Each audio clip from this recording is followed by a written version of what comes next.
This video discusses a real, publicly known event that has been widely covered by media sources. The story is used here solely as a philosophical reflection based on Stoic principles. It is not intended to shame, defame, or pass judgment on any individual involved. The Fall. When the world becomes your judge, it happened in seconds. A single camera pan, a quiet song playing in the background, stadium lights shimmering like stars. A man wrapped his arms around a woman, smiling like the world had disappeared. For most people in the audience, it was just a lovely moment in a Coldplay concert. But for Andy Byron, it was the beginning of a storm he never saw coming. He wasn't just a man enjoying music. He was a CEO, respected, well-dressed, known, the kind of man who built companies, raised millions in funding, gave speeches about innovation and leadership. He was also, publicly, a married man, but the woman he hugged so tenderly that night, not his wife. And the camera? It captured everything. Cold, clear, unapologetic. Within hours, the clip spread like wildfire. TikTok, Instagram, Twitter, every social feed lit up with the now viral moment. Memes followed, think pieces, comments dripping with sarcasm, keyboard judges everywhere, and like that, Andy wasn't a CEO anymore. He was a symbol, a scandal, a man caught, a man judged. But let's pause here, because this story isn't really about Andy. It's about what happens to a man when the world turns into a courtroom. And you are the only one without a defense. We've all made mistakes. Some small, some humiliating, some public. But very few of us have felt the entire internet grab a mistake we made and broadcast it to millions. Andy did. And yet the Stoics remind us, if you are pained by anything external, it is not the thing itself that causes your suffering, but your judgment of it. Marcus Aurelius. The real trial isn't in the comment section, it's in the mirror. Andy's name trended. Speculations poured in. People zoomed into the footage like investigators on a crime scene. Was it emotional cheating, physical? What was his wife thinking? Would he release a statement? But what if, just what if, the real story is what happened inside Andy after the moment went viral? What happens to a man when the life he built crumbles, not because he was weak, but because for 1 second he let emotion lead instead of reason? The Stoics wouldn't ask, "Why did this happen to me?" They would ask, "What will I do now that it has?" You have power over your mind, not outside events. Realize this, and you will find strength. Marcus Aurelius. It's easy to look at Andy and judge, but the Stoic path teaches us to look inward, not outward. Every man has a Coldplay moment. Every man has an evening where emotion feels stronger than discipline, a late-night text, a reckless decision, a secret we hope stays buried, and sometimes it doesn't stay hidden. Sometimes it explodes. But here's the truth. A Stoic does not fear exposure, because he lives in such a way that even if the world saw everything, he would still stand tall. Andy didn't. He faltered. He may have loved his family, worked hard, built something great, but in one instant, he let desire speak louder than principle, and the world saw it. Now the spotlight is on him, but the Stoics would say, "Good. How does it help to make troubles heavier by bemoaning them?" Seneca. This is the moment that could either crush him or forge him. Because this isn't just about scandal, it's about a man waking up to who he really is. When the applause stops, when the likes disappear, when the truth is louder than the story he told himself. And in that silence, a Stoic begins to rebuild. The inner trial, when a man judges himself. Long after the hashtags fade, long after the headlines move on to a new face, the real battle begins. Not in public, not on screens, but in silence, inside a man's own mind. That's where Andy woke up the next day, not just to a storm outside, but a deeper one inside. He had always believed he was a good man, loyal, disciplined, ambitious, a man of principles. But now, in that raw, still hour before the rest of the world stirred, the question echoed louder than anything Twitter could ever scream: who am I now? This is the real Stoic battlefield. Not the scandal, not the shame, not the consequences, but the confrontation with your own reflection, when the mask falls and all that's left is what you really are. First, say to yourself what you would be, and then do what you have to do. Epictetus. The internet gave him a label, cheater, but labels mean nothing to the Stoic. What matters is whether the man wearing them can stand with courage, dissect his failure with brutal honesty, and decide whether he will rebuild or retreat. Most men don't. Most men blame. They blame the drink, the moment, the misunderstanding, the camera. They hire a PR firm. They release a polished statement. They try to control the narrative. But a Stoic doesn't control the narrative. He controls himself. Andy could have run from the situation. He could have called it an overreaction. He could have disappeared from the spotlight, waited for the world to move on, and maybe, eventually, it would. But what happens when the spotlight turns off and you're alone? Alone with your choices, alone with your silence, alone with what you've become. That's where the true sentence is served. Not in cancellation, but in conscience. No man is free who is not master of himself. Epictetus. So what did Andy feel in those quiet mornings? Shame, probably. Fear, certainly. But beneath that, there's something else a Stoic learns to face. Truth. Not the truth others think. The truth of your own alignment, or lack of it. Had Andy been living out his values or performing them? Had he been a man of virtue when no one was looking, or only when the cameras were off? These aren't easy questions, but they are the only ones that matter. The modern world teaches men to curate an image, to be leaders but also likable, to be disciplined but also spontaneous, to be everything to everyone and nothing truly to themselves. But Stoicism isn't about appearance. It's about substance. It's about being the same man in the dark as you are in the light. Because the light will come eventually and reveal everything. This moment, this so-called scandal, wasn't a punishment. It was a mirror. And now Andy had to choose. Would he break the mirror in anger, or would he study it, crack by crack, and finally see himself clearly? The trials of life can either shatter you or shape you. Seneca, paraphrased. You see, the Stoic doesn't fear failure. He expects it. He accepts it. But he refuses to be defined by it. He studies it, learns from it, transforms through it. He knows that shame is not the enemy, it's the teacher. And this is where Andy's real work begins. Not in repairing public image, but in restoring personal honor. Not in explaining what happened, but in understanding why it did. Because at the end of the day, only one man's judgment truly matters, and that's your own. Two roads, the path of escape versus the path of virtue.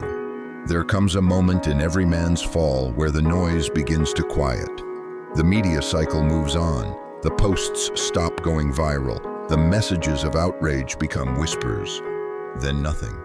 And just when the outside world forgets, the inner world remembers. It's in this eerie silence that the Stoic recognizes. This is the turning point.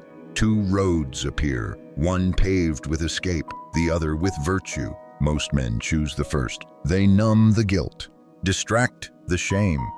They dive into work, seek out validation, or hop into another relationship, telling themselves they've moved on. But they haven't. They've only postponed the pain. They've built new distractions on top of old cracks.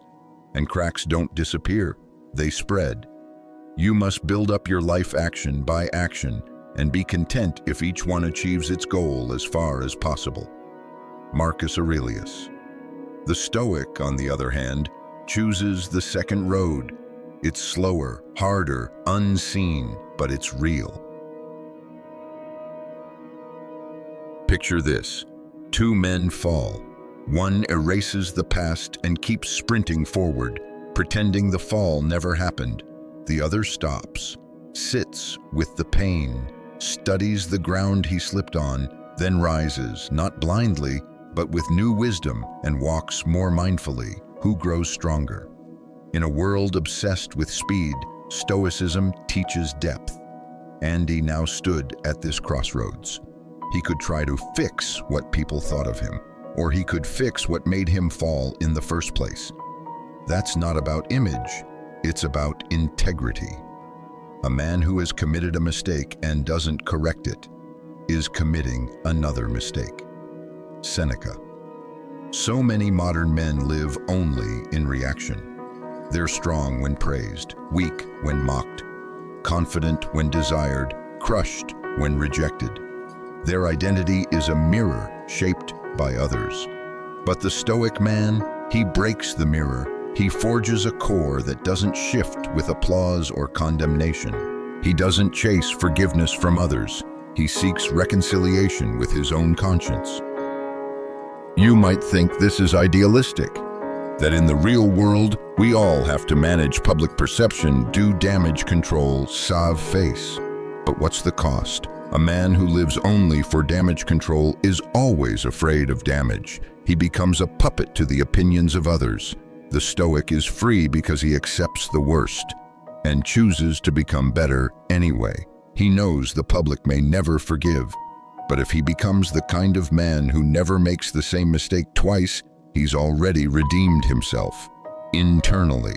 That's what Marcus meant when he said, "Don't waste time worrying about what others do or say. Be concerned only with what you yourself do and say."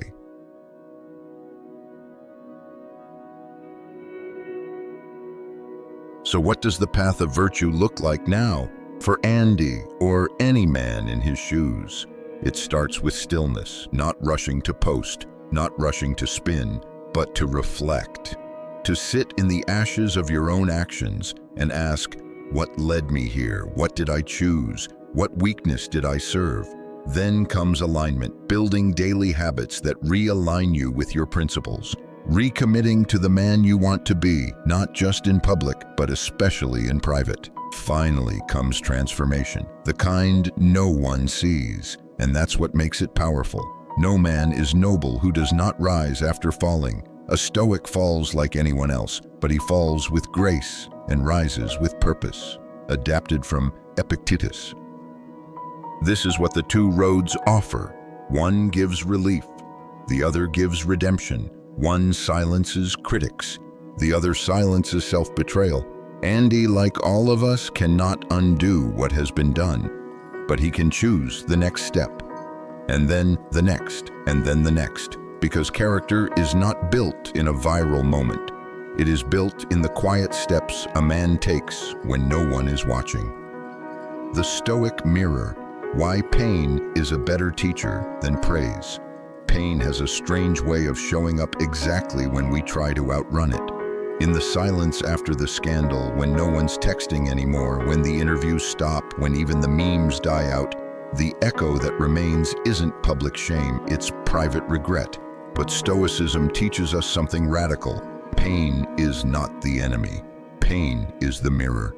When Andy's world collapsed under the weight of a 12-second video, the universe wasn't punishing him, it was showing him, his desires, his choices, his values, or maybe the lack of them. And that mirror? It doesn't lie. It doesn't flatter. It reflects. Difficulties are things that show a person who they are. Epictetus. We live in a world that celebrates constant applause, but applause is deceptive. Praise tells us what people want from us. Pain tells us what's wrong within us. That's why most men fear pain. Not because it hurts, but because it exposes. But the Stoic invites that exposure. He doesn't just look in the mirror when he's proud. He looks when he's ashamed. He examines, he doesn't justify. He identifies the weakness and strengthens it.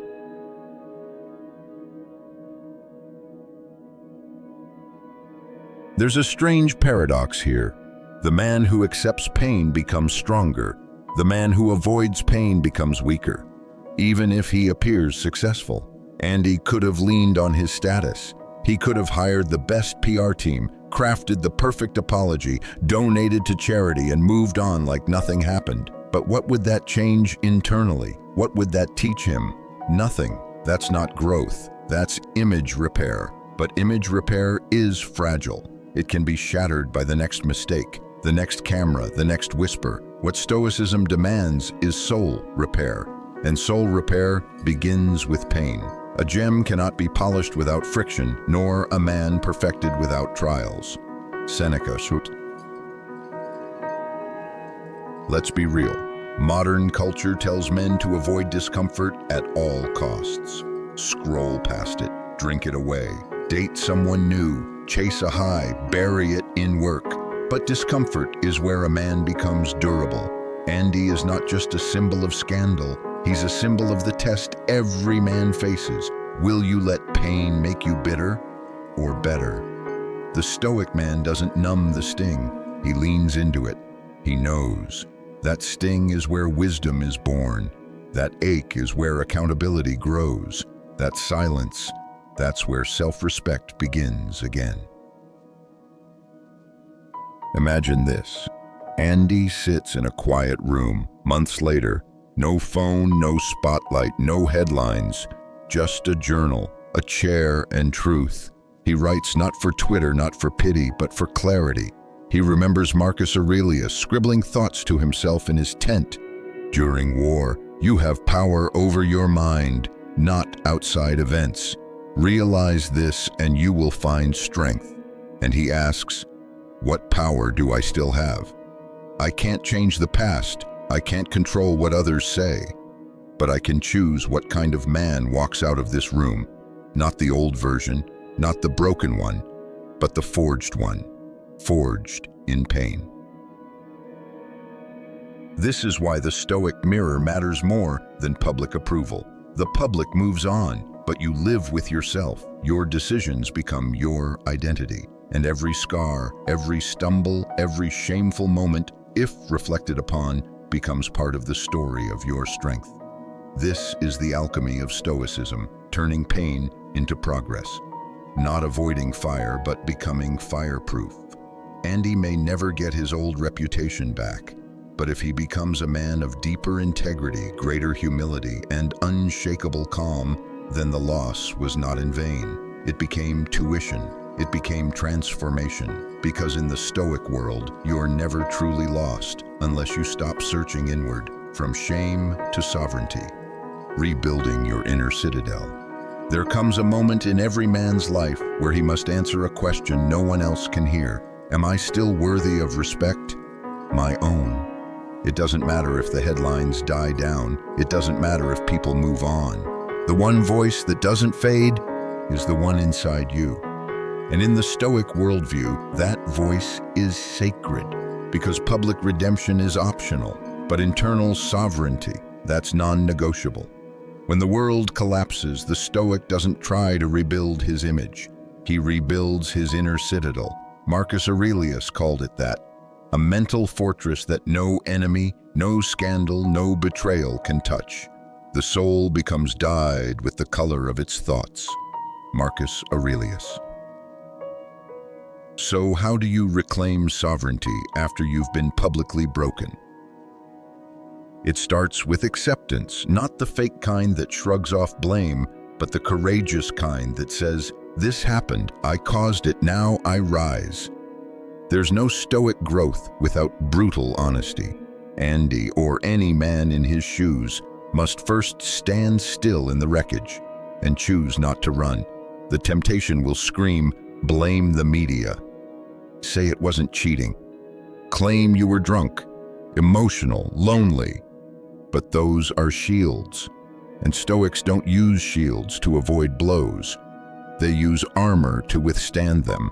Real sovereignty doesn't come from explanation. It comes from alignment between who you are, what you believe, and how you act. So, here's the key. You don't earn back your character in a day. You forge it. Habit by habit, silence by silence, act by act. And the man who falls but walks forward with eyes wide open becomes stronger than the man who never stumbled at all. Seneca reminds us, "No man is more unhappy than he who never faces adversity, for he is not permitted to prove himself." Andy's scandal, like so many men's failures, isn't the end. It's a summons, not to regain the crowd, but to regain command of himself.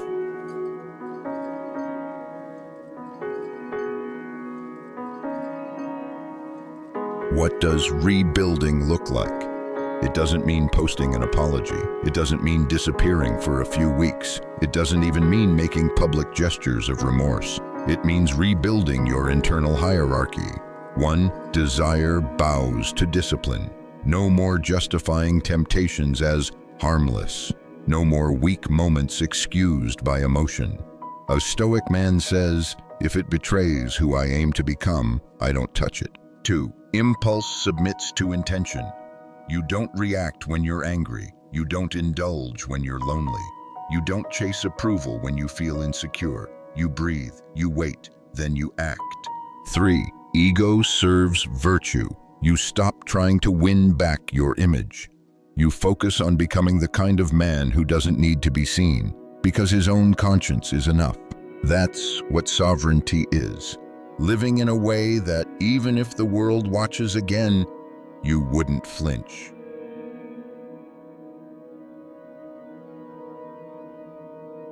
Andy might walk into his office and feel the stares. He might come home and sense the coldness. He might scroll through social media and still see the ghosts. But Stoicism doesn't promise comfort. It promises clarity. If you seek tranquility, do less, or rather, do what's essential and stop letting your thoughts carry you in all directions. Marcus Aurelius. The Stoic man simplifies. He stops performing. He starts becoming. And in that simplicity, the shame fades. Not because others forget, but because he transforms. He doesn't chase peace. He becomes peace. That's what sovereignty is. That's how you rebuild the citadel, brick by brick, choice by choice, in silence, with honor. And once you've rebuilt that inner citadel, no scandal can ever bring you down again. Because you no longer need applause, you have something far rarer, self-respect. Living unshaken, how the Stoic man rises stronger after the fall. There's a silent strength in a man who has faced public judgment and come out the other side with his soul intact. Not untouched, not unscarred, but intact. That's the Stoic ideal. Not perfection, but perseverance with dignity. Andy may have been broken by the public, but broken is not the end. Broken is the beginning, if you choose to rebuild. Because what Stoicism offers isn't immunity from mistakes, it offers clarity in the aftermath. Difficulties strengthen the mind, as labor does the body. Seneca. So what happens next, after the scandal, after the shame, after the silence? The Stoic man lives on, and he lives better. You've listened to the story, you've heard the fall, you've felt the weight of judgment and the power of rising back. But now it's your turn. Because Stoicism isn't something you just understand, it's something you practice. So here's your challenge. Pause, reflect. What in your life needs rebuilding? Where have you fallen short, not in public, but in private? Choose one thing, one habit, one weakness, one reaction you know no longer serves you. And today, not next week, begin the work. Start with silence, then act with strength. And if this message struck a chord, don't just scroll away. Subscribe for more content that cuts deeper than motivation and reshapes how you live. Share this with a man who needs to hear it, a brother, a friend, or your past self. Comment below, what's the Stoic truth you're living into right now? Remember, you can't control what the world thinks of you, but you can control what kind of man stares back at you in the mirror. Live that truth every day, quietly, relentlessly, like a Stoic.